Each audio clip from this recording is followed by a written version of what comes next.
Oh, hey girl, I'm Monét X Change, and baby, I'm feeling it tonight. Monet Slumber party. It's gonna be everything. I am so excited to chat with you today. I loved the first episode. Thank you. I've really been enjoying like the slow but steady, not really like takeover, but integration of like drag queens into the programming at Dropout. How did that partnership first come about, and what made you want to get involved with Dropout? Yeah, the first time was Dungeons and Drag Queens season one. I don't quite know how Dungeons and Drag Queens happened, but thank our lucky stars it did, and it was such an amazing season and such an amazing show to work on. And then, kind of like I did with my first talk show, Exchange Rate, I had done something with Build, and at the end of the Dropout, at the end of Dungeons and Drag Queens. I got a couple like David Kearns and Kyle's emails, and I emailed them. I said, "Hey, I used to have a talk show called Exchange," and I was like, "I want to like do something like that on Dropout."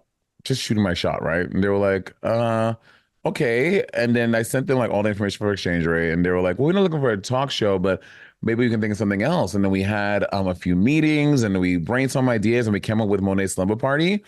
And then we all created it together. And now here we have this beautiful show that I'm so beyond proud of. Because number one, not only is the show really great and it's really funny, but I feel like ethically, I'm working with such a great group of people to work with. They're just such a dream to work with. Everyone there, everyone cast and crew is so great. And I just love the show so much. Excellent. I was wondering if you like came to Dropout with the like concept, or so it's a collaborative experience that you guys did? Yeah, Summer Party was a collaborative experience. Like we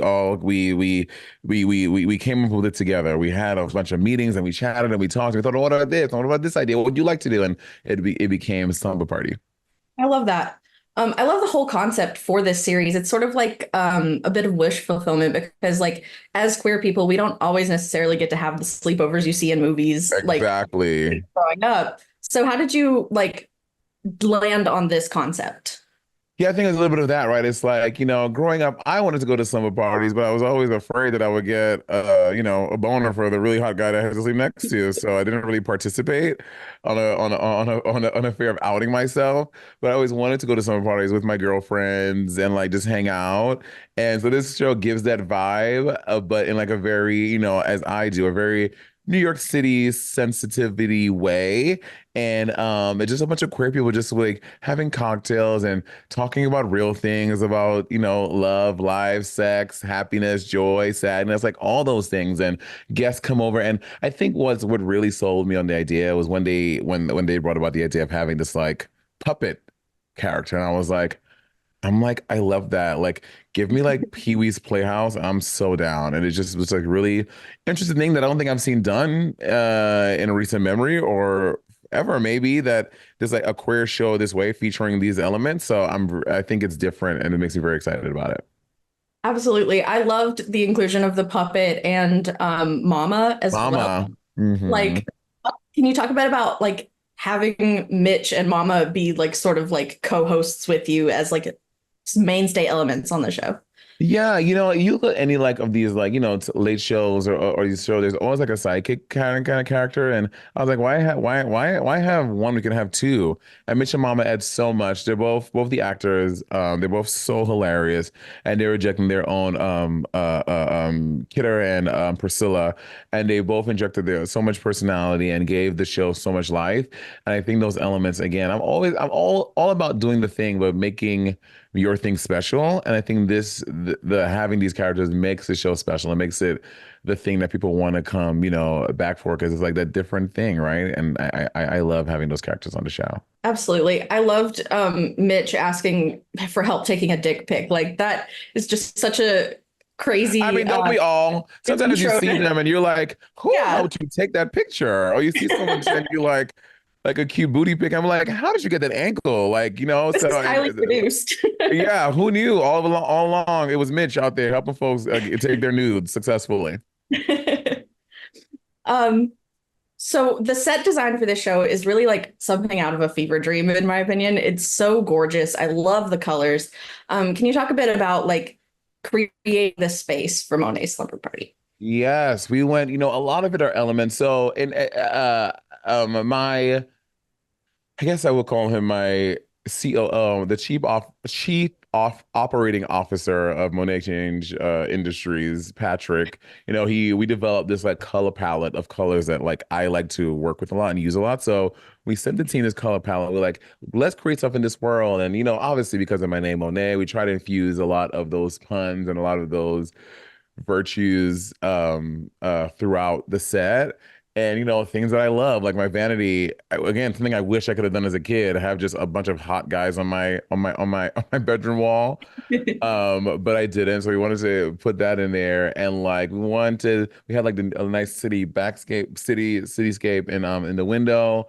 So like, and all the colors just played really, and we went back and forth on like a lot of iterations. They would like our beautiful, beautiful, amazing set designer.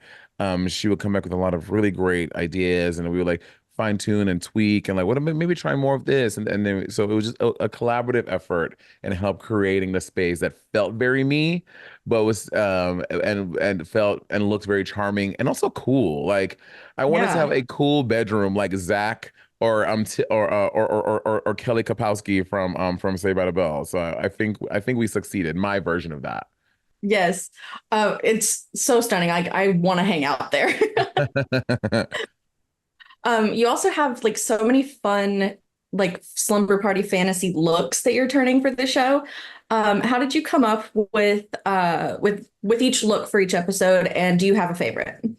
Oh, my favorite is definitely the pajama set. Is like a is the pinstripe white and sherbety orange color. I thought it was like this like nice oversized thing that our amazing, amazing, amazing stylist a stylist team. There were three people who worked on the show, and they really, really, really did a great job of like getting elements that I felt sexy and cool with. And honestly, one of them I found on my own from Amazon. Like, listen, I am not above. I like everything doesn't need to be uh a like something from GoTA or whoever. Like, and that's nice, whatever. But I'm like, no, like I'm a real ass girl, and sometimes I buy my clothes from Amazon, and that's what you're gonna get. And I think that that makes me it's just true to me. Like, it's how I would dress myself.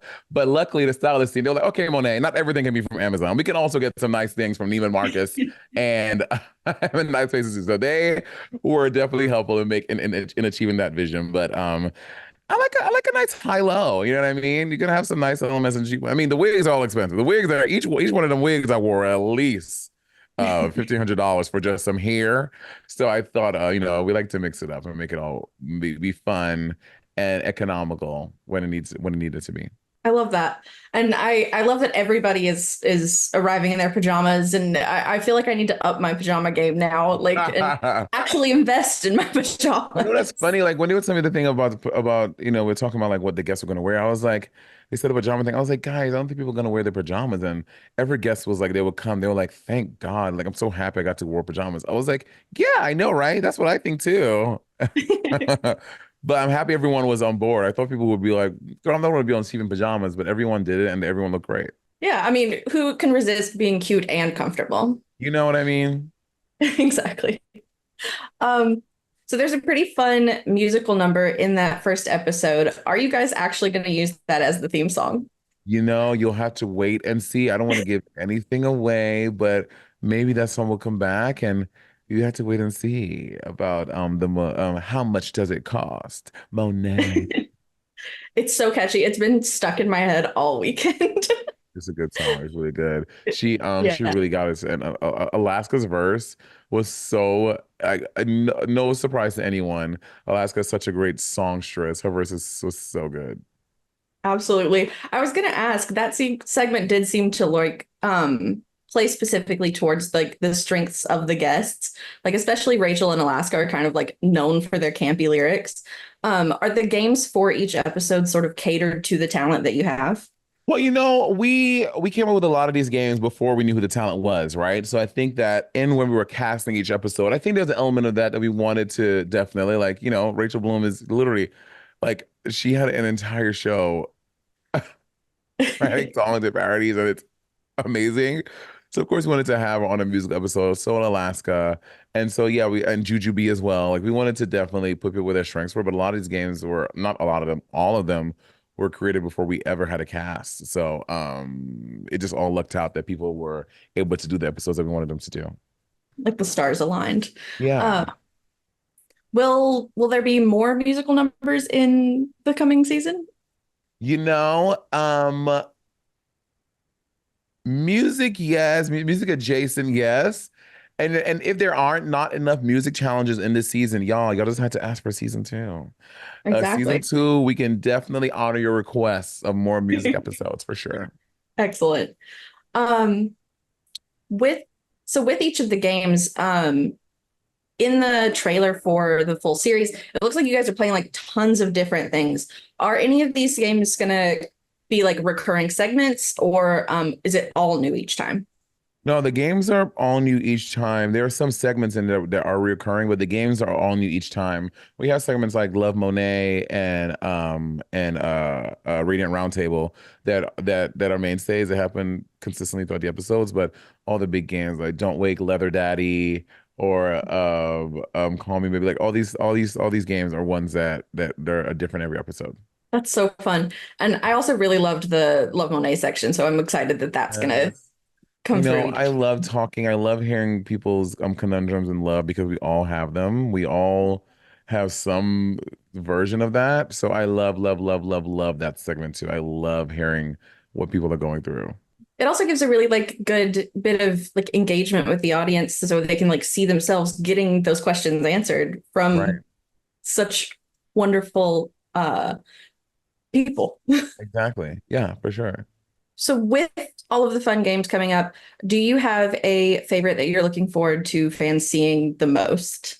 I think Don't Wake Leather Daddy was such a fun twist on that game we would see on morning cartoons. Don't Wake Daddy. It was a really fun game. So I love the Don't Wake Leather Daddy. It was so chaotic. It was so ridiculous. And of course, you can't, and whenever Bob is involved, a lot of ridiculosity and chaos is bound to happen. And Don't Wake Leather Daddy was definitely one I'm happy we did with him there because it was insane. Like, it's insane. I was gonna ask, you and Bob have such a great podcast together and like a great working relationship. How did you go about recruiting Bob for the show? Bob and I, we both are each other's favorite drag queens. So anytime we were doing a project and we want to other, I was literally, I'll call and be like, "Hey, what are you doing on Tuesday?" "Great. We'll send a car. You'll be there and you're gonna be a guest on my show. Thank you so much. Have a good day." It's always that energy.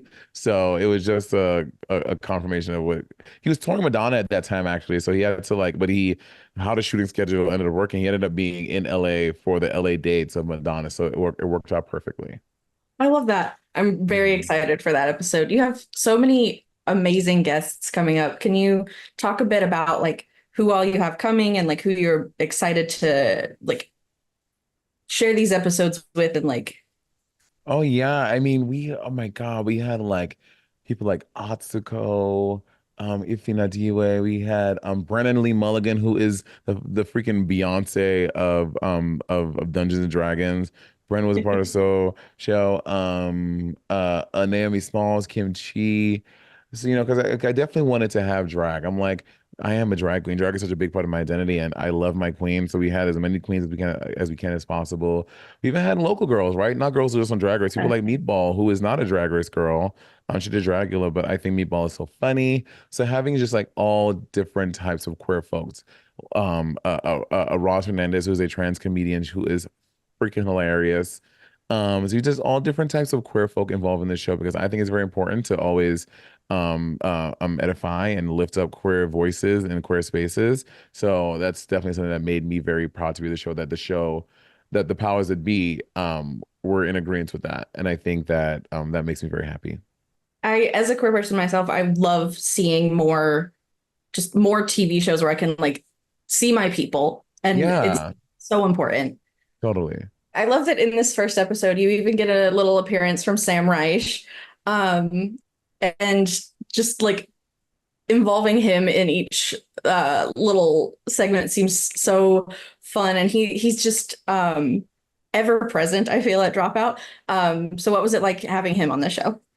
Fun fact, like I knew the name Sam Reich, but I didn't know what Sam Reich looked like. So he did that cameo in the episode.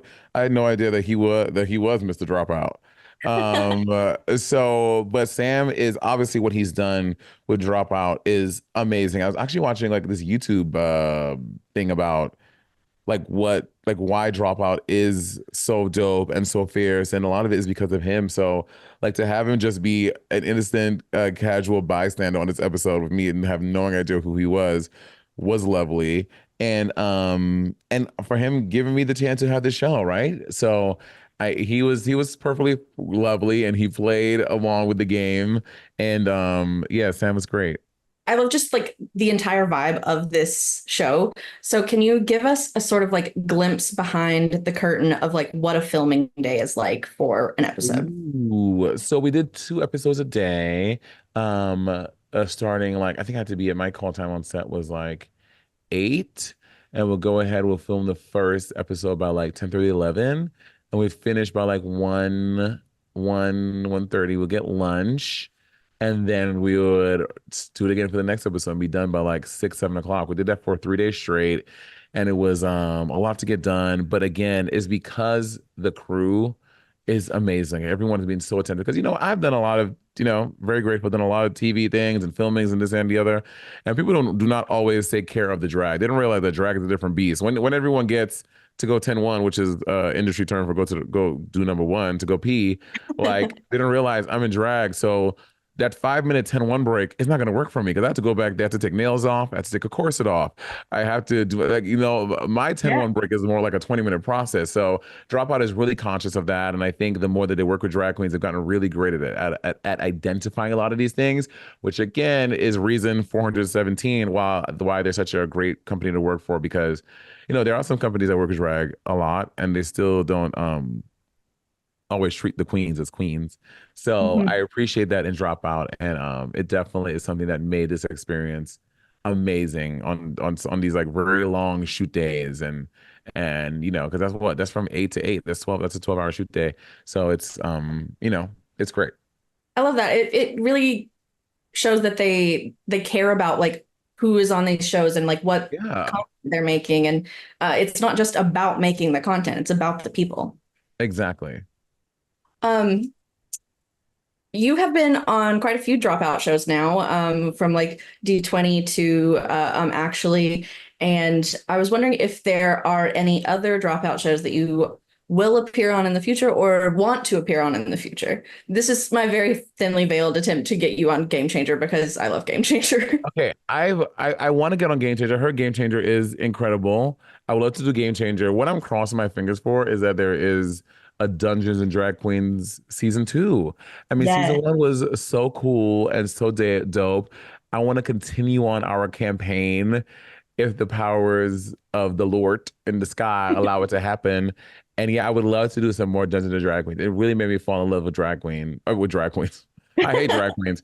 It made me fall in love with Dungeons and Dragons. So I would be so down for season 2.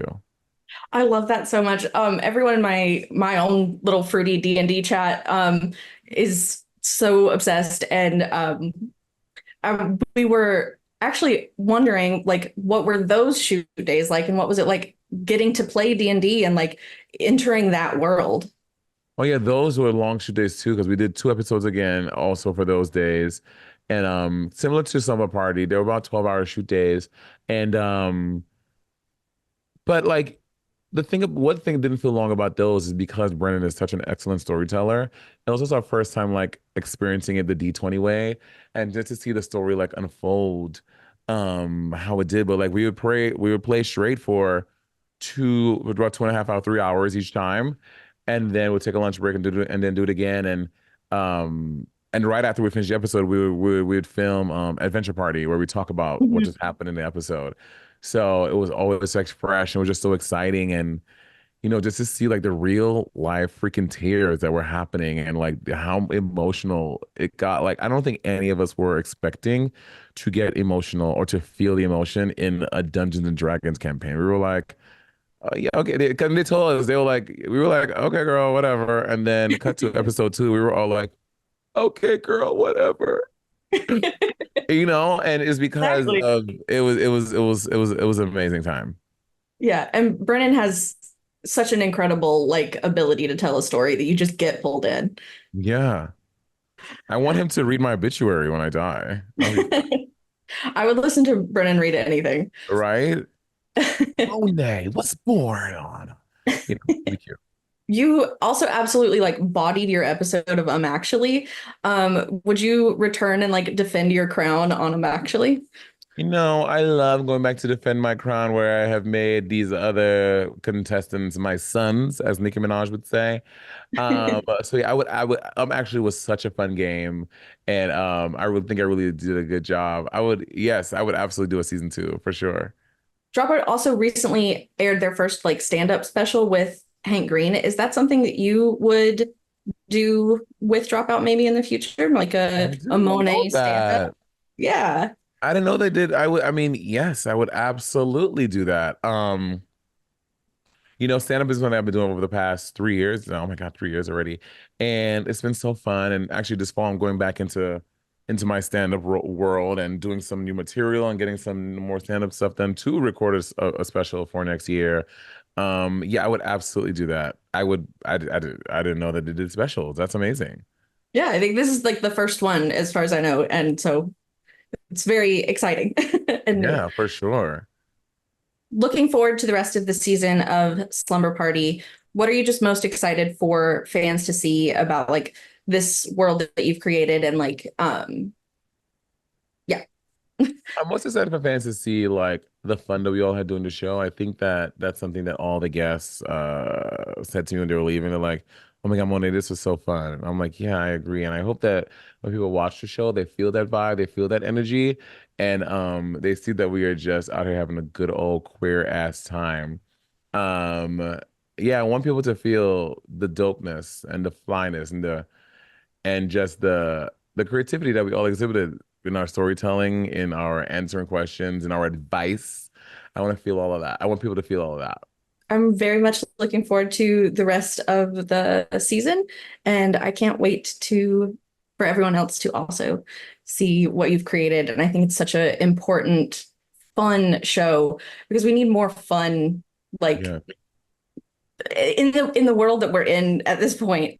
We need more fun queer content, and I'm really appreciative of you spearheading that here and like sort of creating an even bigger presence for queer people at Dropout.